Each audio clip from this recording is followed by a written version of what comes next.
Alexandre, que a paz de Jesus Cristo esteja com todos vocês e possamos ter uma manhã aí abençoada, né? A todos os propósitos, cada um vem buscar aqui na casa.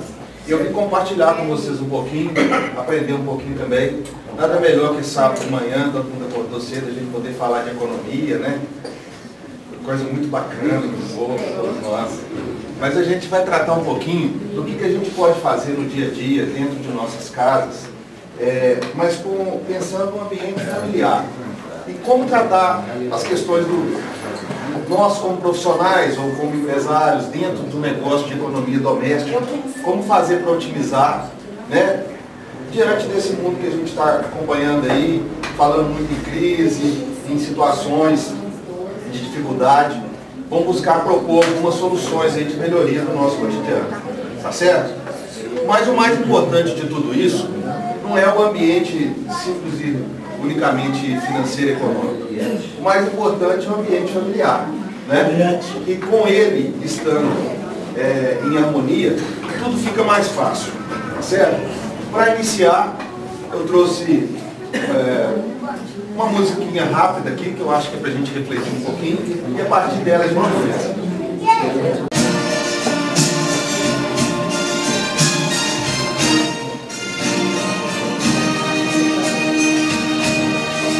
Que uma família comece de repente,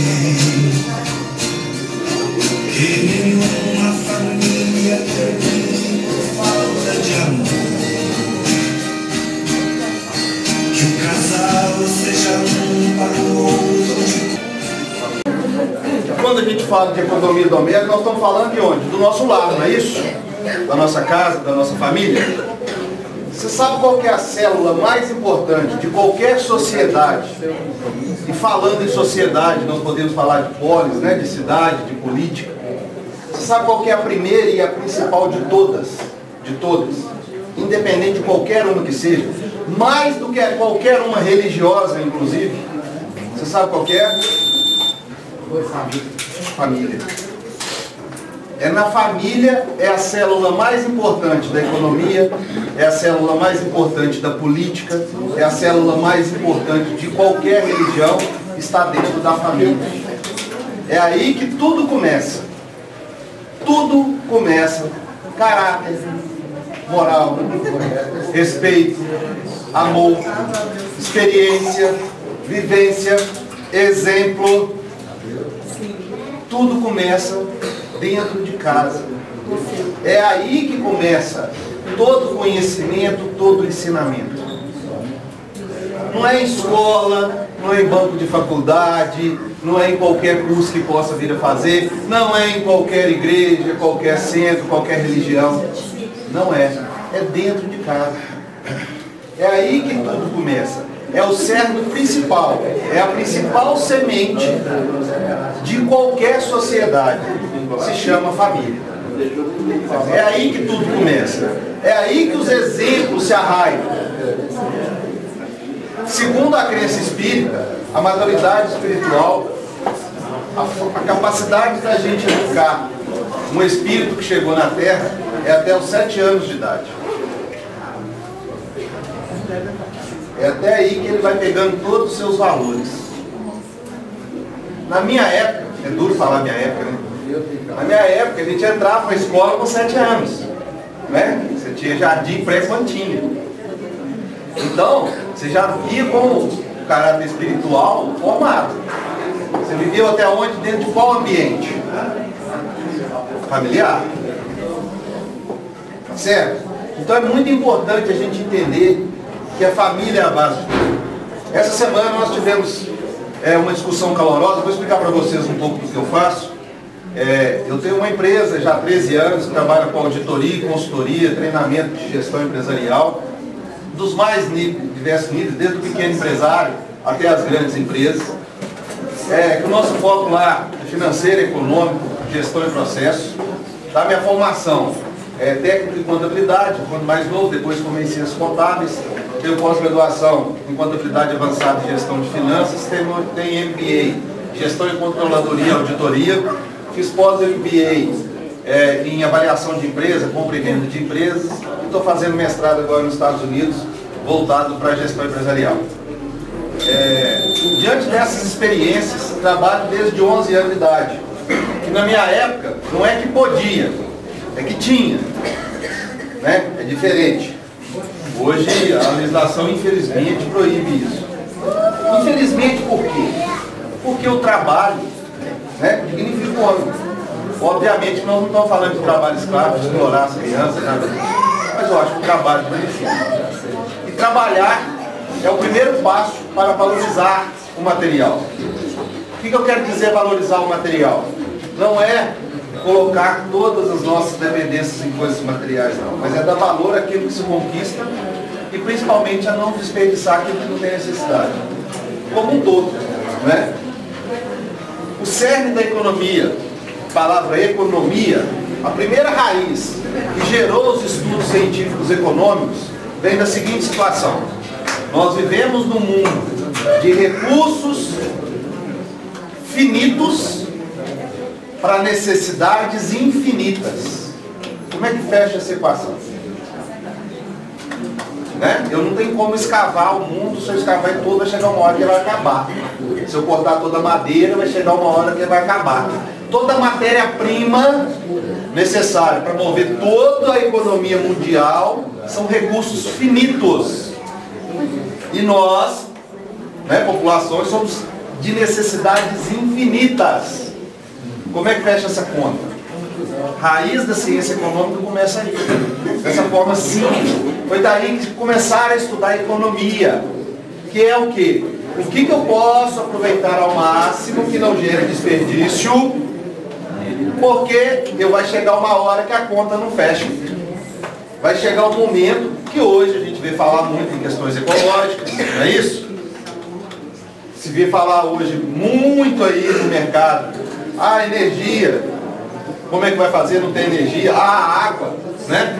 A água está tudo acabando aí. Eu não sei quem viaja aí para as bandas aí de Furnas, de Três Marias, vai lá que você vai ver que a água está acabando mesmo.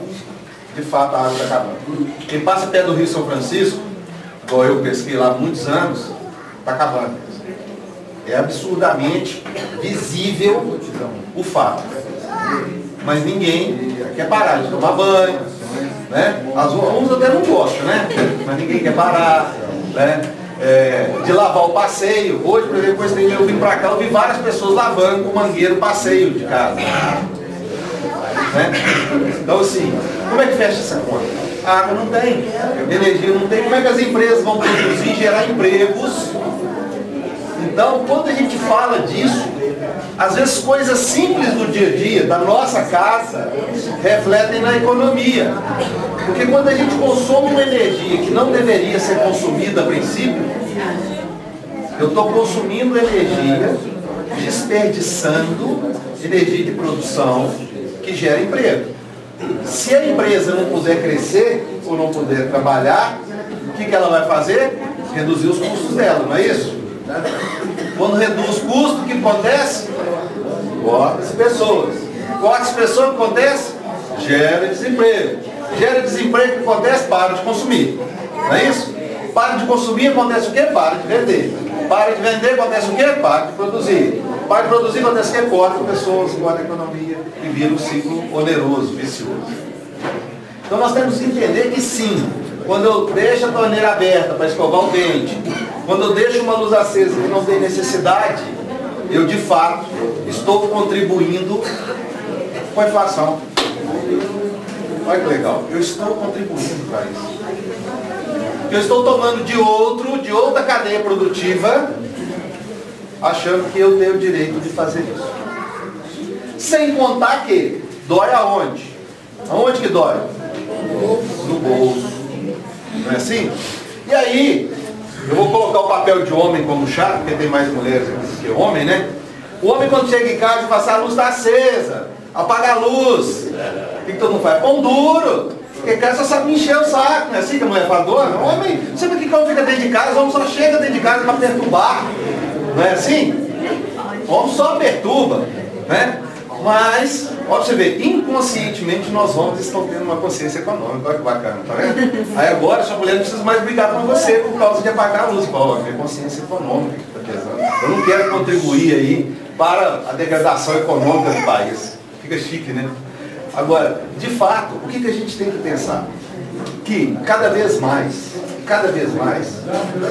a necessidade de consumo per capita, porque quando fala per capita aí na televisão, gente, é por cabeça, literalmente.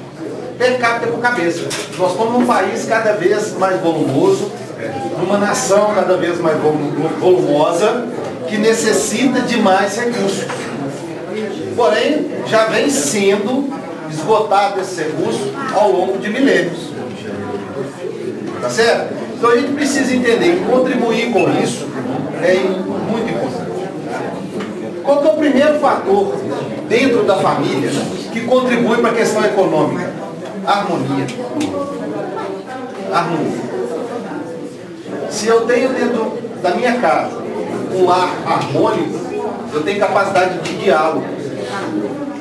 E onde tem capacidade de diálogo, não monólogo, diálogo, onde todos têm a possibilidade de dar a sua opinião, o seu parecer, independente, né, daquilo que pensa, sem obviamente agredir o outro, esse diálogo, eu tenho uma capacidade maior de discutir as questões internas desse lado. Eu tenho uma capacidade maior de refletir sobre as questões internas desse lado. E tenho uma capacidade maior de gerir as questões internas desse lado. Assim como é em qualquer empresa. Assim como é em qualquer empresa. Quanto mais diálogo, quanto mais pontos de observância sobre o todo, mais facilidade eu tenho de soluções. É assim que funciona. Não onde eu, ego, acho que estou certo, mas onde eu, Goles, posso discutir sobre e posso agir sobre. Às vezes, cada um naquilo que lhe é mais competente. A economia doméstica é a aplicação de técnicas e conhecimentos para melhorar a qualidade de vida de indivíduos e comunidade. Porque quando eu melhoro a mim, eu melhoro tudo. Não é assim? Como é que eu contribuo? A primeira parcela de contribuição de qualquer um perante a sociedade não é para o outro. Alexandre, você está me falando, então nós devemos ser egoístas? Não. Eu estou falando que quem não ama a si mesmo, quem não conhece a si mesmo, é incapaz de dar o que não tem, por mais que queira fazer. Por mais que queira fazer. Então, meu primeiro comprometimento é eu comigo mesmo, sabendo as minhas limitações e buscando os meus aprimoramentos. Porque nós temos o hábito, e é um hábito, de sempre apontar para o outro, não é assim? O brasileiro, principalmente, e isso é um grande defeito nós brasileiros, a gente fala o quê? A culpa é de quem? Quem que é a culpa? Quem que é corrupto? Não é assim? Mas se um guarda de trânsito vai multar meu carro, está parado na esquina e não deveria estar, eu faço o que com ele? Sim. Pô, vem cá. Né, com o dinheirinho aí, passa, não é assim? Vou votar num político, eu voto em qual político? Aquele que possa me beneficiar de alguma forma, não é assim? Não. Eu que não beneficio. Em maioria, né? Então o que acontece? Sempre é o outro. E quando a gente aponta, quando eu aponto para quem está lá, eu tenho um dedo para lá, não é assim? Não tem? E quantos viraram para mim? Mas eu não vejo os três, né? É muito mais fácil eu falar que é o outro. Por quê? Porque o pior de nós é a incapacidade de nós de refletir sobre nós mesmos. Quer ver exemplo? Acorda de madrugada, ou está sozinho em casa. A primeira coisa que faz, liga a televisão, rádio, eu pego um livro. Não é assim? É a fuga do autoencontro.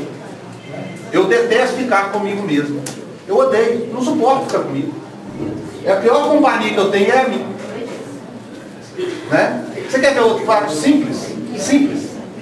Quantos segundos você se olha no espelho? Se olha, não é olhar para o espelho, que é diferente. Se vê no espelho. É uma técnica básica. chega e fica se olhando para você mesmo.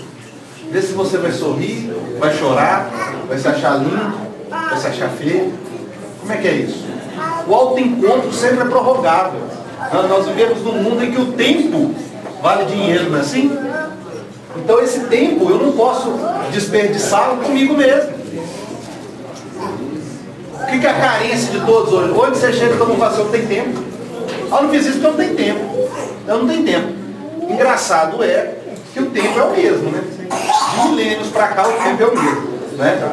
E engraçado é que Jesus Cristo teve as mesmas 24 horas que nós, né? Madre Teresa de Calcutá, Chico Xavier e outros mais por aí. Deus não falou coisa do time deles era diferente, né? Inclusive Jesus Cristo viveu só até 33 anos, detalhe seja dito. Então, isso é importante a gente refletir.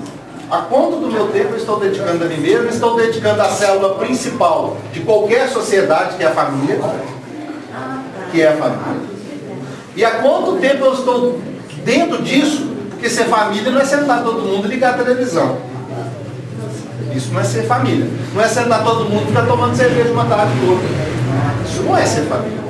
Ser família é eu saber perceber meu irmão, perceber meus pais, eles me perceberem, saber como eles estão como pessoa.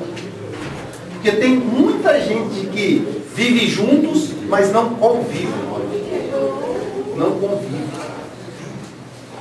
Assim como tem muitas pessoas que hoje moram dentro da mesma casa e passam semanas sem se ver, ou sem se encontrar. Dentro da mesma casa. Né? Eu brinco que a informática, né, iPhone, esses aparelhos modernos de hoje, eles trouxeram de longe para perto e deixaram os de perto bem longe. Né? Porque esses dias eu estava almoçando com a minha esposa e meu filho, e a mesa ao lado de um casal, e nós devemos ter ficado 2h30, e o tempo todo cada um com o telefone, e sequer se direcionaram o olhar. E vão falar para todo mundo que almoçaram juntos. Como que almoçaram juntos? Né? Então a nossa capacidade de conviver, de viver em família, de entender que a família é o cerne de tudo, porque as palavras comovem, mas os exemplos arrastam.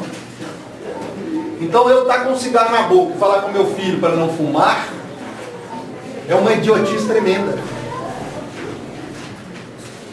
Porque o meu exemplo vale mais do que a minha palavra. Eu desperdiçar todos os dias, seja comida, seja energia, seja água, e falar para os outros economizar, é outra. Porque o meu exemplo fala mais alto. Não é assim? A gente tem que aprender a dar exemplo. E dar exemplo a gente dá quando a gente de fato é. Não quando a gente quer mostrar ser. Que é outra coisa que é diferente. Relacionamentos familiares, às vezes acontece isso, né?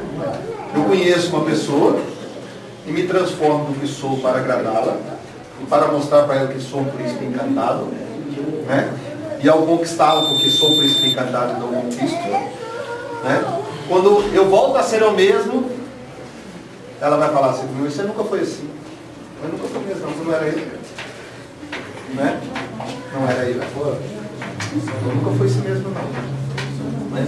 Então quem somos e como somos é a primeira etapa de tudo. Bom, como tudo na vida, nós não somos medidos o tempo todo, no trabalho, em casa, com os amigos, né? Assim, uma medida, todo mundo te mede. Mede se você está feliz, se você é rico, se você está indo bem, né? Toda hora você é medido. Você sempre tem as questões externas de comparatibilidade. Eu sempre brinco o seguinte, gente, compara coisas sempre comparáveis. E graças ao bom Deus, e nisso eu acho que ele acertou de cheio, não há ninguém igual, né?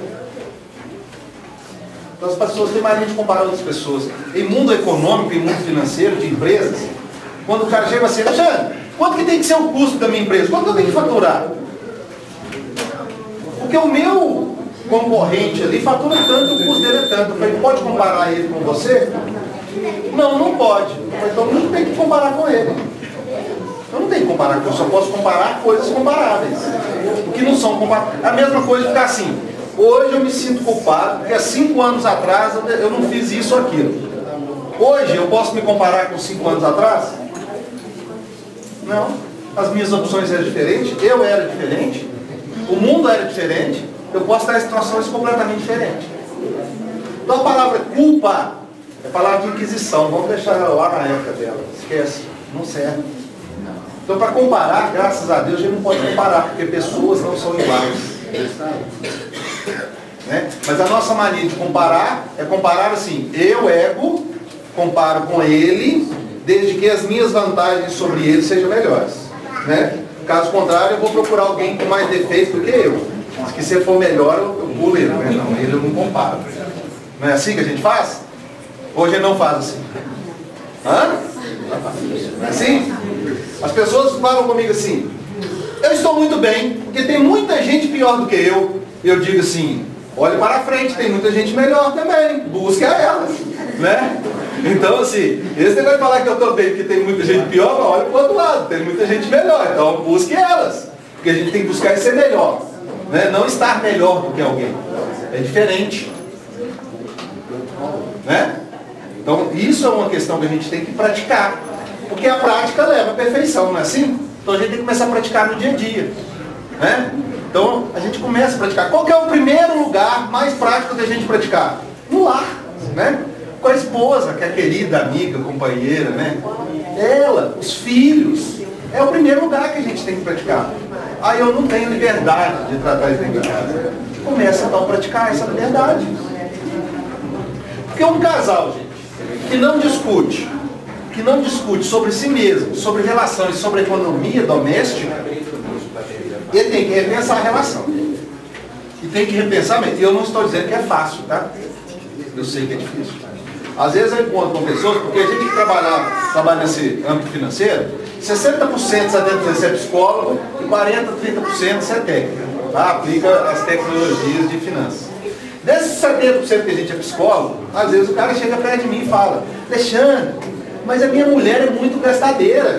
Ela pega o cartão de crédito e consome tudo. Mas você já conversou isso com ela? Não. Então ela nem sabe que ela é muito gastadeira, eu não falei com ela, pô. Às vezes ela está achando que ela é super econômica, né? Vamos começar a tratar primeiro com a pessoa que está lá, né? Agora, como que é a melhor forma da gente tratar isso? Com o óbvio. O que é o óbvio? Eu vou fazer um orçamento. Eu posso gastar quanto? Quanto que eu posso gastar? Quanto que eu posso gastar? Quanto? 70% que eu ganho. No máximo, né? No máximo. Então, beleza. Então eu posso gastar o quanto eu ganho. Se eu estou falando de família, de orçamento doméstico, eu posso gastar o orçamento da família. Mas a família tem gerações diferentes, momentos diferentes, né? Pessoas diferentes. Começa por aí.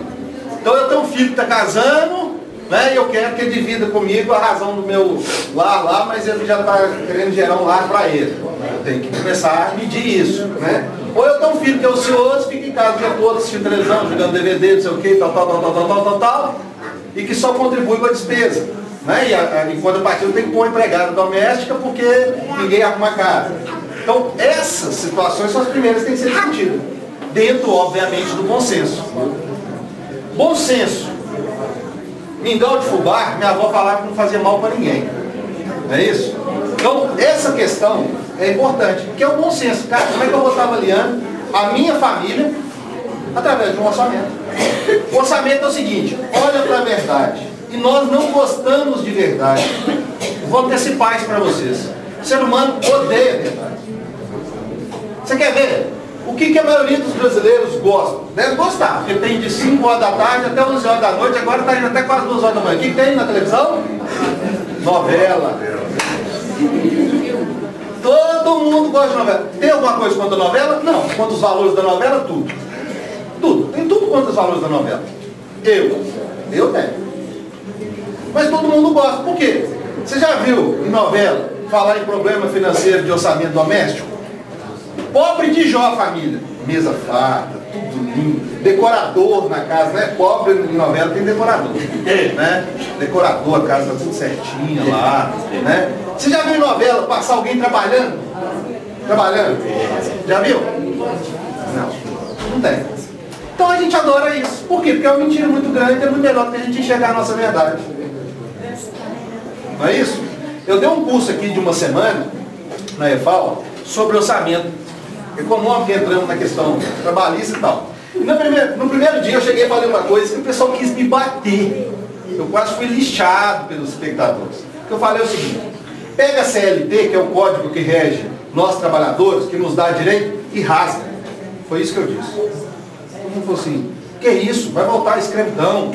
Cara, quem quer trabalhar, trabalha. Esquece hora extra, se vai ganhar, se não vai, e tal. É assim que move. Ah, mas o meu patrão vai ficar rico. Ótimo, graças a Deus que ele fica milionário. Eu posso pleitear ele, inclusive, aumente o salário. Porque se ele ficar pobre, ele não vai dar para pagar meu salário e vai mandar embora sem pagar meus recursos. Então, nós temos um grave problema, só qualquer. A gente, às vezes, em economia, tem uma brincadeira entre Rio, São Paulo e Minas. O carioca diz o seguinte: vamos fazer um negócio, vamos, quanto que eu vou ganhar? É assim que o carioca fala. O paulista, mas vamos fazer um negócio, vamos, quanto que nós vamos ganhar? Beleza. O mineiro vai fazer um negócio, pergunta: quanto você vai ganhar mesmo? Ele está mais preocupado com o que o outro vai ganhar do que o que ele está ganhando. Entendeu? E o que eu tenho que estar preocupado com o que o outro vai ganhar? Qual que é a minha preocupação com isso? Esquece. Eu tenho que estar preocupado com o que eu vou trabalhar. Eu sou filho de pessoas da roça, né? Meu pai e minha mãe são da roça, trabalharam na roça na minha adolescência. E quando meu pai veio para a cidade, aconteceu um fato com ele, que ele foi trabalhar na mercearia ali na floresta. E eles, para gozar ele, viram que ele era da roça, pediram ele salsicha em pó. E ele, na sua humildade, saiu buscando salsicha em pó dentro da mercearia, né, para buscar. Você vê como é que era o nível do negócio. Então, assim, meu pai é um cara que tem 72 anos, já passou por 2 AVC. Num deles eles falaram que não ia falar, nem andar, nem nada mais. Que trabalha de 7 horas da manhã a 7 horas da noite, todos os dias, sábado, domingo, feriado, Natal, Ano Novo e tal. É aposentado, bem aposentado, tem uma casa boa, tem a gente que tem recurso hoje para provê-los, e ele trabalha. E você sabe que em 72 anos eu tenho 41. Eu nunca, da minha infância até hoje, meu pai já trabalhou de horário, já fomos para São Paulo trabalhar lá. Eu nunca ouvi uma frase do meu pai. Nunca eu ouvi falar assim: eu estou cansado. Eu nunca, nem infância, nem adolescência, nem a maturidade, nem a fase de adulto, nunca escutei meu pai falar assim: eu estou cansado. Nunca. E se você acorda meu pai 4 horas da manhã: papai, me leva no aeroporto, você vai com a maior cara boa e acha o máximo. E não volta para casa para dormir, não. Volta para trabalhar direto. É taxista hoje. Entendeu? Nunca alugou a placa dele como motorista. É ele que roda. Eu nunca ouvi isso do meu pai. Quando ele estava de AVC e todo mundo falou que ele não ia falar, nem andar mais, ele falou assim: eu quero voltar a trabalhar. Era a única coisa que ele falava com a gente: eu quero voltar a trabalhar. E devido a isso voltou. De força de vontade, ele era neurologista, ortopedista, clínico geral, vocês imaginam aí quando ele voltou. Porque ele queria trabalhar. Meu pai é um homem de trabalho.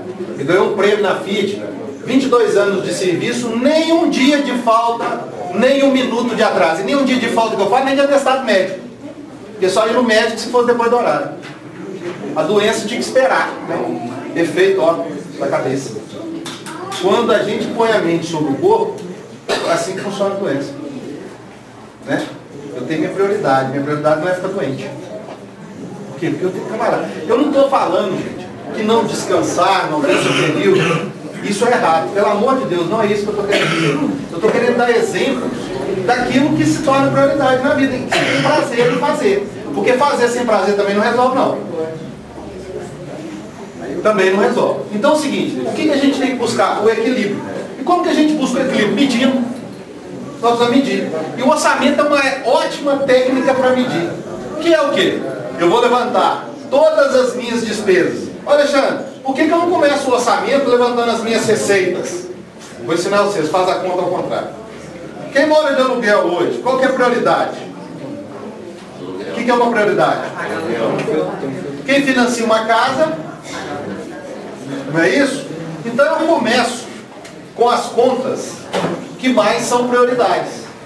Tá certo? É assim que eu começo o orçamento. O que de fato eu não posso abrir mão?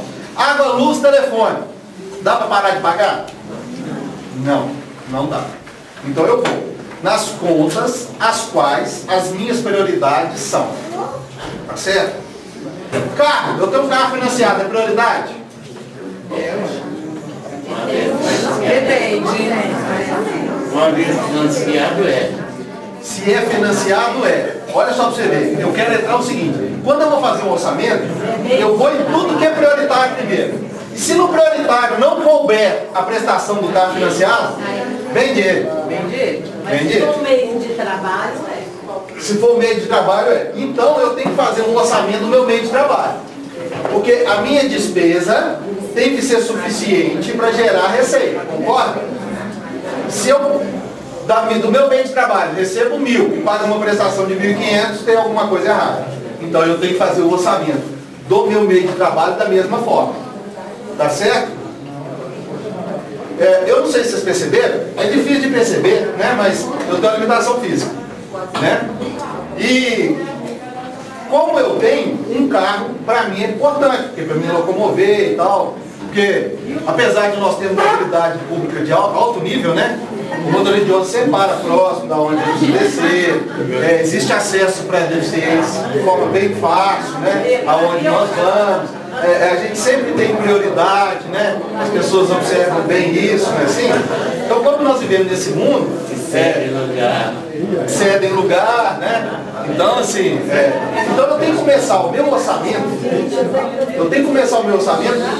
pelas despesas prioritárias. Se eu tenho um filho pequeno, eu tenho que entender isso. A cada momento da minha vida, eu tenho que entender isso, né?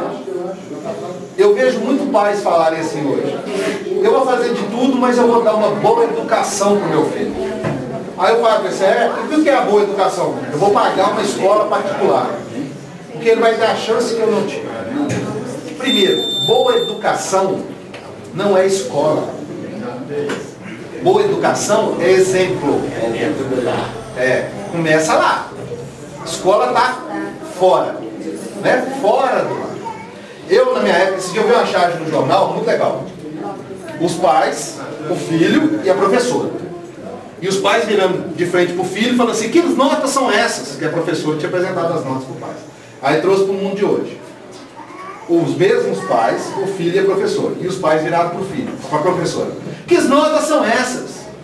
Né? É como se o filho não tivesse obrigação nenhuma de estar se esforçando para tirar boas notas. A própria escola de hoje permite isso, você não precisa passar, né? Ela te passa. Pra quê, gente? Pra quê? Deixa eu te explicar. Vocês acham que isso é positivo? É para o governo falar para o mundo, falar para a economia, que tem ótimos índices de educação. Aí sai um monte de analfabeto com 3º grau lá. Tá certo? Isso é política, não é fim social. Política suja. Números, estatística, que é o que nós somos, né? Para eles. Então, importante entender isso. Educação. Quando eu falo que eu quero dar uma boa educação ao meu filho, eu dou exemplo. Eu ponho ele para trabalhar. Põe para trabalhar. Aonde que é o primeiro lugar que ele tem que trabalhar? Dentro de casa. Dentro de casa. Eu tenho um filho de 3 anos. E lá em casa a gente tem uma menina que auxilia a gente. Ele recolhe os brinquedos. Ele pega o papel que ele joga no chão. Ninguém vai fazer isso por ele. Ele tem que fazer. Ele tem 3 anos. Ele tem que fazer. Ele. Se ele abrir a torneira, ele tem que ir lá e fechar. Mas se você falar isso com o seu psicólogo, está errado. Pô, aí é uma questão que ele vai ter que discutir comigo por experiência de vida. Mas eu vou criar meu filho daquilo que eu acredito. Porque eu fui criado assim.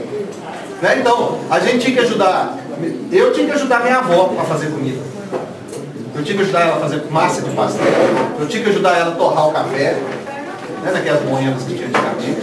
Eu aprendi a trabalhar dentro de casa. Eu tinha que ajudar minha mãe a varrer o terreiro. Eu tinha que ajudar a recolher o lixo. Eu aprendi a trabalhar, foi dentro de casa, não foi na escola não. Eu fui fazer um curso agora, fora do país. E eu chegar lá, eu era o tio. Eu era o cara mais velho e a metade da turma tinha metade da minha idade. Perfeito? E todos com títulos iguais aos meus. O que eu pensei? Essas pessoas nunca trabalharam. Porque só estudaram até então. Né? Nada contra. Mas essa pessoa tem 25 anos. Daqui a pouco tem 30 e nunca trabalhou. E tem um monte de título. E vai fazer o que com isso? Pendurar na parede. Entendeu? Porque é ótimo estudar, é ótimo ter título, mas é bom praticar. Porque senão fica muita teoria e pouca prática.